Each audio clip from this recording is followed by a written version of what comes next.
வணக்கம் மக்களே. இந்த எபிசோடில் அந்த ஷாக்கிங் டே அதை பற்றி பார்த்துடலாம். ஏன்னா அவங்க அம்மா ஃபோன் பண்ணி எனக்கு பல ஷாக் கொடுத்தாங்க. ஸோ அதை பற்றி பார்த்துடலாம்.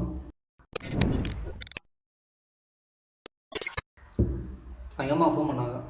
ஃபோன் பண்ணிட்டு ஒரு 1/2 hour என்கிட்ட பேசினாங்க.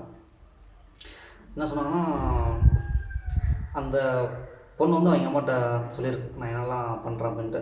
அதை பற்றி அவங்க அம்மா என்கிட்ட கேட்டாங்க. என்னப்பா என் பொண்ணை பார்க்குறியாமே, லவ் பண்ணுறியாமே, லவ் சிம்பிள்லாம் காட்டுறியா அப்படின்லாம் கேட்டாங்க. ஐயோ அந்த மாதிரிலாம் இல்லைக்கா, நான் பார்த்தேன் அவ்வளோதான், அவங்க வந்து அழகாக இருக்காங்க, பார்த்தேன் அவ்வளோதான் அப்படின்னு. இல்லைப்பா என் பொண்ணு என்கிட்டலாம் சொல்லிட்டா, நீ வந்து இந்த மாதிரி பார்க்குறது, அவன் பின்னாடி சுற்றுறது, லோ சிம்பிள்லாம் காட்டுறது, அதெல்லாம் என் பொண்ணு என்கிட்ட சொல்லிட்டா, என் பொண்ணு எதையும் என்கிட்ட கரைக்க மாட்டா அப்படின்ட்டாங்க. அப்புறம் தான் புரிஞ்சு குண்டு பையவில் எப்படி கோர்த்து விடுது பாரு சின்ன பையா. ஸோ அதுக்கப்புறம் தான் புரிஞ்சு அவங்க என்னை போட்டு கொடுத்துட்டாங்க அப்படின்ட்டு. அப்புறம் வேறு வழி இல்லை, ஒத்துக்கிட்டேன். ஆமாங்க நான் உங்கள் பொண்ணை பார்த்தேன், லவ் பண்ணலாம் அப்படின்னு ஒரு ஐடியா வந்துச்சு. ஏன் அப்படின்னு அதையும் சொல்லிட்டேன். ஏன்னா நான் சினிமாவில் இருக்கேன். ஸோ என்னை நம்பி யாரும் பொண்ணு தர மாட்டுறாங்க. இதனால் அப்பா அம்மா ரொம்ப மன உளைச்சல் ஆளாகிறாங்க. அப்புறம் எங்கள் அப்பா அம்மா எங்கே போனாலும் எந்த ஃபங்க்ஷன் நல்லது கெட்டது எங்கே போனாலும் கஞ்ச வேண்டியதாக இருக்குது, அடுத்தவங்கிட்ட புலம்ப வேண்டியதாக இருக்குது.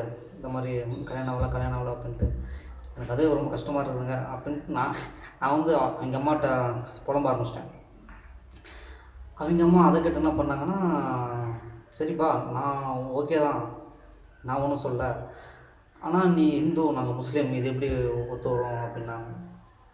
இல்லைங்க லவ்க்கு இதெல்லாம் எதுவுமே தெரியாது அப்படின்னு. அப்போ தான் எங்கள் அம்மா சொன்னாங்க, சரி ஓகே என் பொண்ணு உனக்கு கல்யாணம் பண்ணி வைக்கிறேன் அப்படின்னாங்க. எனக்கா ஷாக்கு. எனக்கா உனக்கு தான் ஐயோ ஐயோ நான் என்ன செய்வேன், யார்கிட்ட போய் சொல்லுவேன், ராமா ஐயா அப்படி ஈஸ்வரா. ஃபஸ்ட் டைம் ஒரு பொண்ணோட அம்மா என்ன சொல்கிறாங்க, உனக்கு கல்யாணம் பண்ணி வைக்கிறேன் அப்படின்ட்டு. அதை கேட்டோன்னா என்னடா அப்படியே எனக்கு 2 நிமிஷம் தலை சுற்றி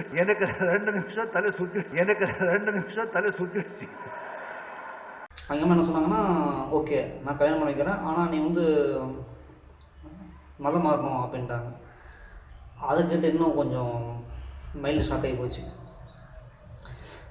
அப்புறம் தான் நான் கேட்டேன், ஏங்க மதம் மாறணும் அப்படிங்க. இல்லைப்பா எங்கள் ஃபேமிலியில் யாருமே ஒத்துக்க மாட்டாங்க. ஏன்னா நீ வேணால் மதம் மாறணும் சொல்லு, அடுத்த மாதமே நான் என் பொண்ணு உனக்கு என்கேஜ்மெண்ட் பண்ணி வைக்கிறேன் அப்படின்ட்டாங்க. அப்போ தான் நான் அவங்க அம்மாட்ட சொல்கிறேன், இந்து மதம் ஏற்கனவே ஜாதி தாக்கத்தினால எல்லாமே மதம் மாறுறாங்க, இதனாலேயே இந்து மதம் பாதி அழிஞ்சிருச்சு. இந்தியாவில் பாதிக்கு பாதி முஸ்லீம் தான் இருக்காங்க. இது வந்து ஒரு வாழ்க்கை, என்னை நம்பி பொண்ணு கொடுத்தா கொடுங்க, மதத்தை நம்பி தராதீங்க அப்படின்ட்டேன். ஏன்னா இது வந்து ஒரு பிளாக்மெயில் மாதிரி இருந்துச்சு. மதம் மாறினா உனக்கு பொண்ணு, இல்லைனா இல்லை. அப்போ தான் எனக்கும் அவங்க அம்மாவுக்கும் சில பல வாக்குவாதம்லாம் ஆகிட்டுருக்கு. அப்போ அவங்க அம்மாவோட ஸ்பீச்சிலேருந்து ஒன்று தான் புரிஞ்சு, ஒரு பையன் கெட்டவனாக இருந்தால் கூட அவன் உண்மையான முஸ்லீமாக இருந்தால் அவனுக்கு தான் என் பொண்ணு கொடுப்பேன் அப்படின்ட்டாங்க. அப்போ தான் புரிஞ்சு, ஓகே இது செட் ஆகாது அப்படின்னு புரிஞ்சு. அப்புறம் நானும் அப்படியே விட்டேன். ஓகே இல்லைங்க அவங்க பொண்ணு வந்து ரோட்டில் நின்று வரவங்களாம் பார்க்குது, அது நமக்கு செட் ஆகாதுங்க, பிடிக்காதுங்க அப்படின்ட்டேன். அதுக்கப்புறமேட்டு அதை கேட்டவங்க என்ன சொன்னாங்கன்னா, இல்லைப்பா அவள் அப்படி தான் ஆனால் வந்து அவள் பிடிச்சவங்க என்ன சொன்னாங்களோ அவள் கேட்பாவ. இப்போ வந்து ஒன்று அவளுக்கு பிடிச்ச அப்படின்னா நீ என்ன சொல்கிற அதான் கேட்பாவ அப்படின்ட்டாங்க. எனக்கா புரியல, இவங்க லவ் பண்ணுங்கிறாங்களா லவ் பண்ண வேணாங்கிறாங்களா ஒன்றும் புரியல. அதுக்கப்புறம் நானும் சொல்லிட்டேன், நான் இப்பயும் சொல்கிறேன், என்னோடய கேரக்டர் பார்த்து உங்கள் பொண்ணு தாங்க, அதாவது வச்சு பிளாக்மெயில் பண்ணுற மாதிரி பண்ணாதீங்க அப்படின்ட்டேன். அப்புறம் அவங்க சொல்லிட்டாங்கல்ல, இல்லைப்பா செட் ஆகாது. அப்போ நானும் சொல்லிட்டேன் ஓகே இது இல்லை. அப்போ நானும் சொல்லிட்டேன் இது எதுவும் செட் ஆகாது அப்படின்ட்டு. ஸோ அதுக்கப்புறம் நானும் அந்த பொண்ணை பார்த்து விட்டுட்டேன். அவங்க அம்மா அப்பப்போ ஃபோன் பண்ணி பேசுவாங்க, இந்த மாதிரி ஆன்லைன் ட்ரான்சாக்ஷன் பண்ணணும், ஈஸி பண்ணணும், ரீசார்ஜ் பண்ணணும் அப்படின்ட்டு, பிஎஃப் பணம் எடுக்கணும் அப்படின்ட்டு ஃபோன் பண்ணுவாங்க. ஸோ நானும் அதை பண்ணேன். அந்த எண்ணமும் இல்லை, அந்த பொண்ணை லவ் பண்ணுற எண்ணமும் இல்லை. அதனால் அதை அப்படியே விட்டாச்சு.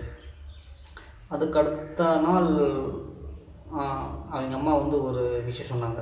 அதை கேட்டு எனக்கு ஒரு டபுள் மைண்டு ஆயிடுச்சு. அது என்னன்னு அடுத்த வாரம் சொல்கிறேன்.